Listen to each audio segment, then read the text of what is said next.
Hey guys welcome back to anime Tamil explained. இன்னைக்கு வந்து நம்ம த அபாத்தகரி டைரிஸ்ல சீசன் 1 எபிசோட் 7 தான் பார்க்க போறோம். பார்த்தோம் அப்படின்னா மொமோவோட அப்பா அந்த வீட்டுக்கு நடந்து போயிட்டு இருக்காரு. பின்னாடி பார்த்தோம் அப்படின்னா மொமோவும் சின்ன வயசுல இருக்கிறப்போ அப்பா அப்பா அப்படின்னு அவர் பின்னாடியே போறான். ஆனா அது எல்லாமே பார்த்தோம் அப்படின்னா கனவு தான். மொமோ தான் கனவு கண்டுட்டு இருக்கா. எங்க அப்பா அப்பா என்ன பண்ணிட்டு இருக்காரோ அப்படின்னு அவன் நினைக்கிறா. அப்பதான் அவளுக்கு எந்திரிச்ச உடனே என்ன நடந்தது அப்படின்னு ஞாபகம் வருது. நேத்து கார்டன் பார்ட்டிக்கு அப்புறமா என்ன நடந்தது அப்படின்னா மினிஸ்டர் பாய்சன் சாப்பிட்டு உயிருக்கு போராடிட்டு இருக்கா. நீ வந்து போய் தூங்கு மொமோ அப்படின்னு ரெஸ்ட் எடுக்க வச்சிட்டாங்க. தூக்கம் வந்து நல்ல விஷயம் தான். ஆனா சாயங்காலம் வரைக்கும் தூங்குறது தான் டூ மச்சா இருக்கு. அவ அங்கேருந்து எந்திரிச்சு போய் மேக்கப் போட்டுட்டு மறுபடியும் அவரோட டியூட்டியில் ஜாயின் பண்ணிட்டா.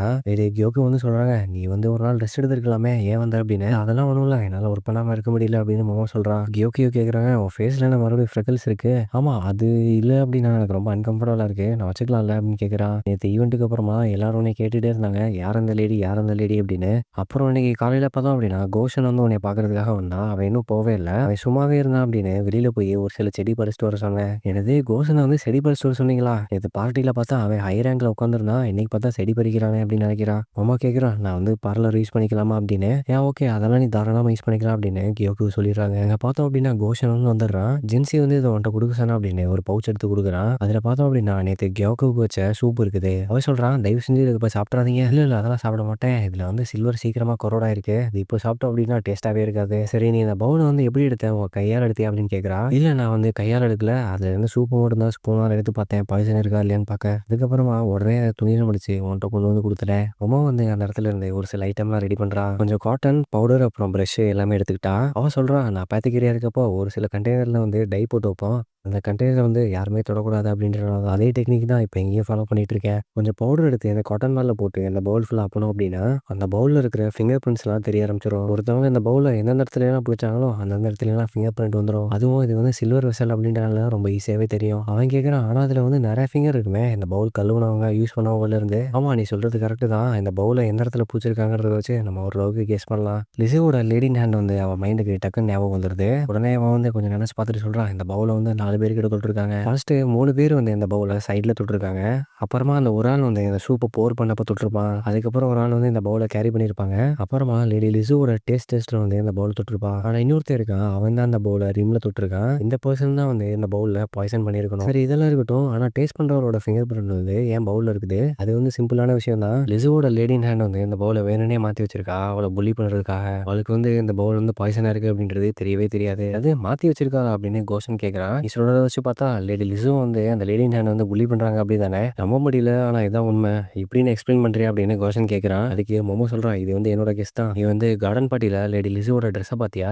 ஆமா கொஞ்சம் பிங்க் கலர்ல இருந்தது, எனக்கு ஞாபகம் இருக்கு அப்படின்னு கோஷன் சொல்றான். பொதுவாகவே லேடின் ஹேண்ட் தான் ட்ரெஸ் எல்லாம் பிக் பண்ணுவாங்க. வேணும்னே லேடி கியோகோவோட ட்ரெஸ் மேட்ச் பண்ணணும் அப்படின்னு பிங்க் கலர் சூஸ் பண்ணியிருக்காங்க. அவங்க உண்மையிலேயே அவளுக்கு ஹெல்ப் பண்றாங்க அப்படின்னா அவளோட ட்ரெஸ்ஸை வந்து அவங்க மாத்திருக்கலாம், அப்படி இல்லைன்னா அவங்க எல்லாருமே மேட்சிங்கா போட்டிருக்கலாம். ஆனா லிசோவோட லேடின் ஹேண்ட்ஸ் எல்லாருமே ஒயிட் கலர்ல ட்ரெஸ் போட்டிருந்தாங்க.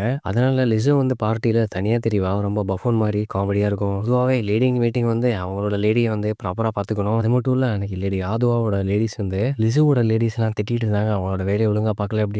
ரேர் பேலஸ் ஃபுல்லாவே எனிமீஸா இருக்கிறாங்க.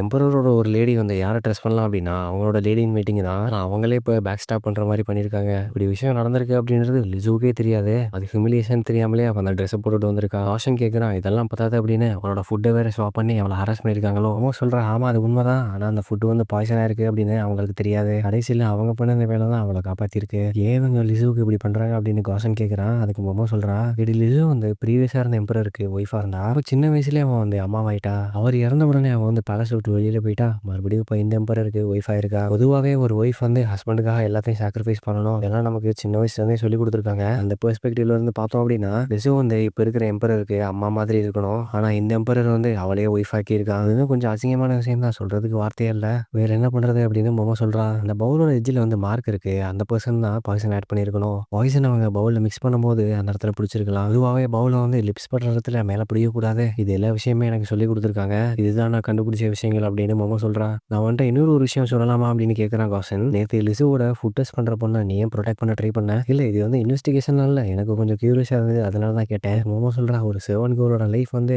எம்பரோட பொண்ணுங்களுக்கு கம்பேர் பண்ணும்போது ஒர்த்லெஸ்ஸான லைஃப் தான். அதுவும் அவங்க ஃபுட் டெஸ்ட் பண்றாங்க சொல்றாங்க அப்படின்னா அவங்க லைஃப்க்கு ரொம்ப டேஞ்சரு. காசன் வந்து அங்கிருந்து கிளம்பிடுறான். நான் வந்து இதை மாஸ்டர் ஜின்சிக்கு புரிய வைக்கிறேன் அப்படின்னு சொல்லிட்டு இங்க பார்த்தோம் அப்படின்னா காசன் வந்து ஜின்சி கிட்ட எல்லா விஷயத்தையும் எடுத்து சொல்லிடுறான். ஜின்சி சொல்றான் இது கண்டிப்பா ஒரு இன்சியர் ஜப்பா தான் இருக்கும் அப்படின்னு சொல்லிட்டு டேபிள்லயே டயர்டா படுத்துட்டான். இந்த விஷயம் எல்லாம் நடக்கிறதுனால என்னால தூங்கவே முடியல அப்படின்னு சொல்றான். காசன் சொல்றான் ஜின்சி உன்னோட நேச்சுரல் ஸ்டேட் வந்து இப்ப தெரியுது எந்த சூக்காரு அப்படின்னு. இங்கதான் யாருமே இல்லையே நான் எப்படி உட்காந்தா என்ன அப்படின்னு அவன் கேட்கறான். இப்போ நான் என்ன சொன்னாலும் நீ இப்போ போக மாட்டேல அப்படின்னு ஜின்சி கேட்கறான். நம்மளுக்குள்ள ரொம்ப நாள் ரிலேஷன்ஷிப் இருந்திருக்கு. ஜின்சியை பார்த்து உன்னோட ஹேர் பின்னை ரிமூவ் பண்ண நீ மறந்துட்டே அப்படின்னு சொல்றான். ஆமா அதை நான் ரிமூவ் பண்ண டோட்டலா மறந்துட்டேன் அப்படின்னு அதை ரிமூவ் பண்ணி வச்சிடறான். ரோஷன் கேட்கறான் உன்னோட உண்மையான ஐடென்டிட்டியை யாரும் பார்த்துக்க மாட்டாங்கல்ல அப்படின்னு அவங்க ஜின்சி கீழே போட்டுறான். இது வந்து ஸ்பெஷலான ஆளுங்க தான் போட முடியும் அதை பத்திரமா பார்த்துக்கோ அப்படின்னு ரோஷன் அதை கையில் எடுத்துறான். நீங்க பார்த்தோம் அப்படின்னா மாமா வந்து சேவிங் பண்ணுங்க இருக்க இடத்துக்கு வந்துடுறான். அவளோட ஃப்ரெண்டு கிட்ட ஸ்நாக்ஸ் எல்லாம் கொடுத்து சாப்பிட்டு இருக்காங்க. கேட்கிறான் என்ன மாமா உனக்கு யாராவது ஹேர் பின் கொடுத்தாங்களா? ஆமா ஒரு சில ஹேர் பின் கிடைச்சது அப்படின்னு சொன்னோடனே அவ வந்து ரொம்ப ஆச்சரியமாயிட்டா. அதனால இப்போ நீ எப்போ வேணா ரியர் பேலஸ் விட்டு வெளியில வரல அப்படின்னு ஃப்ரெண்டு கேட்கறான். மாமாவுக்கு ஒண்ணுமே புரியல என்ன சொல்ற நீ அப்படின்னு கேட்கறான். எப்போ வேணா ரியர் பேலஸ் விட்டு இனிமே வெளியில வரலாம். மாமா கொஞ்சம் ஆர்வமாயிட்டு இன்னும் கொஞ்சம் டீட்டெயில் கொடு அப்படின்னு அவளை பிடிச்சி கேட்கறான். நீ வந்து ரியர் பேலஸ்குள்ள இருக்கிறப்ப வெளியில இருக்க மென்னெல்லாம் மீட் பண்ண முடியாது. ஆனா உனக்கு ஒரு ஸ்பெஷல் பெர்மிஷன் இருந்தது அப்படின்னா ஒரு பொண்ணை வந்து ஒரு பையன் வெளியில கூட்டிட்டு வரலாம். அவன் நினைக்கிறா ஓ இப்போ அந்த ஹேர் பின் கொடுத்ததுக்கு இதுதான் காரணமா அப்படின்னு.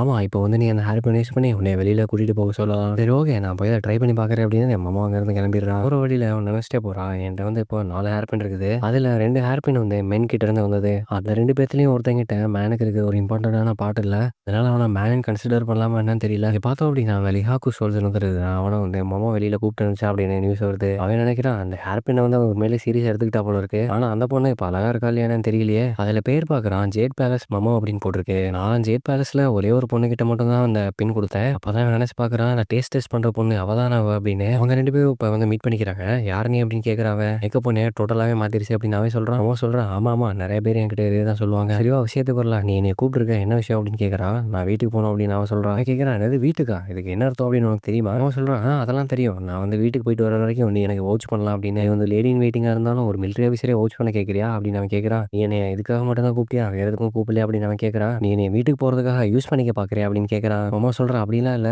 உனக்கு நான் வந்து ஒரு வேல்யூபிளான ஆஃபரை எக்ஸ்சேஞ்ச் பண்ணிக்கலாம்னு பாக்குறேன். அவனை வுட் எடுத்து டேபிள வச்சுட்டு நான் உன்னை வேர்டகிரிஸ் ஹவுஸ்ல இருக்கிற ஃப்ளவர் விவிங் ஸ்டேஷனுக்கு இன்வைட் பண்ணலாம் அப்படின்னு கேட்கறா. அவனுக்கு ஒரே ஷாக்கு ரொம்ப எக்ஸைட் ஆயிட்டான். என்னது வேர்டகிரிஸ் ஹவுஸா? அவனோட ஒரு வருஷம் சம்பளத்தை கொடுத்தாலும் அங்க ஒரு நைட் கூட என்னால் ஸ்பெண்ட் பண்ண முடியாது. ரொம்ப ஹை கிளாஸான ப்ரோத்தலா சேருது அப்படின்னு சொல்றான். உனக்கு என் மேல நம்பிக்கை இல்லை அப்படின்னா அங்க கொடுத்த இன்ட்ரோடக்ஷன் லெட்டர் வந்து நான் உனக்கு கொடுக்குறேன். ஐரன் ஜோக்கா மேமே அவங்க 3 பேரையும் நான் இன்ட்ரோடியூஸ் பண்ணி வைக்கிறேன். அவனுக்கு தலை ஓடல காலம் ஓடல ரொம்ப எக்ஸைட் ஆயிட்டான். ஹையர் ரேங்க்ல இருக்க மிலிட்டரி ஆஃபீஸர் கூட அவங்களால அஃபோர்ட் பண்ண முடியாது அப்படின்னு நினைக்கிறான். விடு உனக்கு வேணாம் அப்படின்னா போ இங்கிட்ட இன்னும் 3 பின் இருக்கு நான் வேற யார்ட்டையாவது கேட்டுக்கிறேன் அப்படின்னு சொல்றான். என்னது இன்னும் 2 பின் வச்சிருக்கா இவளுக்கு வேற கான்டாக்ட் வேற இருக்கா அப்படின்னு அவன் நினைக்கிறான். ஹேர் பின் வந்து அவன் கொடுத்ததை விட ரொம்ப ஹை கிளாஸா இருக்குது. இவட ஹையர் ரேங்க்ல இருக்கிறவங்க கொடுத்துப்பாங்க அப்படின்னு அவன் நினைக்கிறான். அப்புறம் அந்த பொண்ணு இவ்வளவு ஹேர் பின் வச்சிருக்கா எங்க இருந்து வரவா அப்படின்னு யோசிக்க ஆரம்பிச்சிட்டான். அவனுக்கு இப்போ என்ன பண்றதுனே தெரியல. டக்குன்னு முடிவெடுத்தாவனோ அவன் ஏமாத்திட்டான் என்ன பண்றது அப்படின்னு யோசிக்கிறான். இன்னொரு பக்கம் பைரன்லாம் மீட் பண்றதுக்கு சான்ஸே கிடைக்காது எனக்கு அப்படின்னு நினைக்கிறான். கடைசியில் ஒரு வழியா சரி ஓகே நான் ஒத்துக்கிறேன் நான் டிஃபீட் அக்செப்ட் பண்ணிக்கிறேன் நீ ஜெயிச்சிட்ட அப்படின்னு சொல்றான். இங்கே ஜெயிட் பேரனில் பார்த்தோம் அப்படின்னா எல்லாரும் ரொம்ப சந்தோஷமாயிட்டாங்க. நீ வீட்டுக்கு போறியா எங்களுக்கு அப்புறம் வந்து நீ சீக்கிரமா வீட்டுக்கு போ அப்படின்னு நாங்கள் நினைச்சு கூட பார்க்கல. யாரும் இந்த பையன் அவனை எங்க பார்த்தேன் அப்படின்னு எல்லாரும் கேட்கறாங்க. அந்த ஹெட்லேடி வந்து நினைக்கிறான் அந்த ஹேர் பினுக்கு என்ன அர்த்தம்னு இவளுக்கு உண்மையிலே புரியல போல இருக்கு. யோகி சொல்றாங்க அவன் அது என்ன உண்மைதான் அவனை நினைச்சாதான் ரொம்ப பாவமா இருக்கு அப்படின்னு சொல்றாங்க. ஆனா இங்க ஒருத்தன் இந்த நியூஸை கேட்டுட்டு ரொம்ப ஷாக் ஆக போறான் அப்படின்னு நினைக்கிறாங்க. அவங்க யாரும் நினைக்கிறாங்க அப்படின்னா ஜின்சியே தான். கடைசியாக ஒரு வழியா மொமோ அங்கிருந்து கிளம்பிட்டா. அப்போ வந்து அவனோட வீட்டுக்கு போயிட்டு இருக்கா. நியூஸை கேட்ட உடனே ஜின்சி வந்து ரொம்ப ஷாக் ஆயிட்டான். அவனுக்கு வாயடிச்சு போயிட்டான். என்ன சொல்றதுனே தெரியல. எப்படி சொல்றாங்க சிரிச்சிட்டே ஆமா அவன் 3 நாள் திருப்பி வரவே மாட்டாங்க. ரொம்ப வந்து ரேர் பேலஸ் விட்டு வெளியில வந்துட்டா அது அவங்க வீட்டுக்கு ரொம்ப வாக்கபிள் டிஸ்டன்ஸாக தான் இருக்குது. அவங்க 2 பேரும் இப்போ வண்டியில ஜாலியாக வந்துட்டு இருக்காங்க. என்னால் அவன் வண்டியில அவர் ரொம்ப கொழுப்பு தான் அவனுக்கு அப்படின்னு அவன் நினைக்கிறான். வேடகிரிஸ் ஹவுஸ்ல இருக்கிற அந்த 3 பேரையும் இந்த ஊரே வந்து வணங்கும். அந்த 3 பேருக்காக துடியே துடிப்பாங்க எல்லாரும். அவங்கள பார்க்கறதே பெரிய பாக்கியமா இருக்கும் எல்லாத்துக்கும் அப்படின்னு சொல்லி கடைசியில் பேசிக்கிட்டு என்டர்டைன்மெண்ட் டிஸ்ட்ரிக்ட்டுக்கு வந்துடுறாங்க. இங்கே நிறைய பேர் அந்த 3 பேர் மாதிரி பிரின்சஸ் ஆகலாம் ஃபேமஸ் ஆகலாம் அப்படின்னு நினைச்சிட்டு வருவாங்க. நான் நிறைய பேரால் அந்த மாதிரி ஆகவே முடியாது. கடைசியில் ஒரு வழியா வேடகிரிஸ் ஹவுஸுக்கு வந்துட்டாங்க. நம்ம சொல்றோம் இது வந்து ரொம்ப வருஷமா இருக்குது. இங்கே வந்து மிட் ரேஞ்ச்ல இருந்து ஹை ரேஞ்ச் வரைக்கும் எல்லாம் சூப்பர் மாடலும் இருப்பாங்க. அந்த நேரத்தில் உள்ள இருந்து அந்த பாட்டியமா வெளியில வந்துடும். பாட்டி எப்படி இருக்கீங்க உங்களை பார்த்து ரொம்ப நாள் ஆச்சு அப்படின்னு மோமோ ஆசையா ஓடி வரா. அந்த பாட்டி அவளை பார்த்தவனே ஒரே எத்து விட்டு அவளை அடிச்சிடறா. ஏர்ல பறந்துட்டு இருக்கும் போதே வாயில இருந்து வாய் பண்ணிட்டே வரா. லாங் டைம் நோ சியா என்னடி சொல்ற பைத்தியக்கார பொண்ணு அப்படின்னு அந்த கிளவி சொல்றா. பரவாயில்ல அந்த கிளவி அடிச்சதுல ஒரு சில பாய்சன் என் பாடியில இருந்து வெளியே வந்துருது. அந்த பாட்டி நினைக்கிறா யாருவேன் புது கஸ்டமரா அது பக்கம் ஹேண்ட்ஸமா இருக்கா நல்ல பாடி வேற இருக்குது இவனுக்கு என் பொண்ணு சரி நீ போய் உள்ள பைரனை கூட்டிடா அப்படின்னு சொல்றான். அவன் நினைக்கிறான் என்னது பைரனா அப்படின்னு ட்ரீம் பண்ண ஆரம்பிச்சிட்டான். அவனை வந்து உள்ள பைரனை பார்க்கறதுக்கு கூட்டிட்டு போயிடுறாங்க. அவனுக்கு கையும் ஓடல காலம் ஓடல ரொம்ப பயந்து போறான். என்ன சொல்றதுன்னு தெரியாம பாட்டி கேக்குது 10 மாசமா சொல்லாம எங்க போன அப்படின்னு. எனக்கு வேற வழி தெரியல பாட்டி நான் தான் உங்களுக்கு லெட்டர் அனுப்பிச்சேனே அதை நீங்க படிக்கலையா? ஆமா ஆமா நீ கொடுத்த லெட்டர் நான் படிச்சேன் அதனாலதான் அந்த பையனை நல்லா பாத்துக்கிறேன் அப்படின்னு அந்த கிளவி சொல்லுது. என்னோட பாதி சம்பளம் வந்து இப்போ ரேர் பேலஸ்ல இருந்து கிடைச்சிருக்கு இப்போதைக்கு இதை வச்சுக்கோங்க அப்படின்னு சொல்றாங்க. இதை வச்சு நான் என்ன பண்றது பைரனுக்கு இதெல்லாம் பத்தாதே அப்படின்னு அந்த கிளவி சொல்றா. நான் வந்து இத உன் கணக்குல வச்சுக்கிறேன். நீ அப்புறமா செட்டில் பண்ணிரு அப்படின்னு சொல்றான். அவன் நினைக்கிறான், ஐயய்யோ! இதெல்லாம் நான் அஃபோர்ட் பண்ண முடியாது அப்படின்னு. அப்படி இருக்கிற பட்சத்தில நீ வந்து இன்னும் நெறைய கஸ்டமர்ஸ கூட்டிட்டு வா அப்படின்னு சொல்றா அந்த கிழவி. அப்ப வந்து மாமா மனசுக்குள்ள நினைக்கிறான், நான் வந்து ஜின்ஸிய கஸ்டமரா கூட்டிட்டு வரலாமா? அவன் வந்து ஒரு யூனிக் தான். இருந்தாலும் அவன ஒரு கஸ்டமரா அக்செப்ட் பண்ணிப்பாங்களா? இல்ல. அதெல்லாம் அந்த பொண்ணுங்க வந்து அக்செப்ட் பண்ண மாட்டாங்கன்னு நினைக்கிறேன். காசும் அதுக்கு சரிப்பட்டு வரமாட்டான். அந்த டாக்டரும் அதுக்கு சரிப்பட்டு வரமாட்டான். வேற யார நான் போய் கூட்டிட்டு வரேன் அப்படின்னு நினைச்சுக்கிட்டு இருக்கா. அந்த பாட்டி வந்து சொல்லுது, மாமா நீ வந்து வீட்டுக்கு போணும். உங்க அப்பாவ போய் பார்த்துட்டு வா அப்படின்னு. மாமா வந்து அங்கருந்து கிளம்பி அவரோட வீட்டுக்கு வந்துட்டு இருக்கா. நான் எப்படி விட்டுட்டு போனேன்னா, இன்னும் அதே நிலைமையில தான் இருக்குது. இங்க இன்னும் எதுவுமே மாறல அப்படின்னு நினைக்கிறா. உள்ள போயிட்டு அவங்க அப்பாட்ட, நான் வந்துட்டேன்ப்பா அப்படின்னு சொல்றான். அப்பா வந்து கேஷுவலா சொல்றாரு, ஓ வந்துட்டியா? என்னாச்சும்மா? ரொம்ப நாள் காணாம போயிட்ட. ஒரு வழியா வீட்டுக்கு வந்துட்டு அங்க ரெஸ்ட் எடுத்துட்டு, அங்க நடந்த கதை எல்லாத்தையுமே அவங்க அப்பாட்ட சொல்லி பேசிட்டு இருக்கா. அவங்க அப்பாவும் அமைதியா பொறுமையா அவ சொல்றதெல்லாம் கேட்டுட்டு இருக்காரு. எனக்கு இன்னும் இந்த பேலஸ் கான்ட்ராக்ட்ல டைம் இருக்குது. அதனால 2 நாள்ல இங்கிருந்து நான் போணும். எனக்கு இப்ப நல்லா தூக்கம் வருது. ஆனா குளிக்க வேற செய்யணும் நானு அப்படின்னு சொல்றான். நீ வந்து நாளைக்கு வடகிரிஸ் ஹவுஸ் போம்போது அங்கேயே குளிச்சுக்கோ அப்படின்னு சொல்றாரு. கடைசியில மாமா வந்து அவன் வீட்ல நிம்மதியா தூங்க ஆரம்பிச்சுட்டா. இதோட இந்த எபிசோட் வந்து முடியுது. அடுத்து என்ன நடக்குது அப்படின்றத அடுத்த எபிசோட்ல பார்க்கலாம்.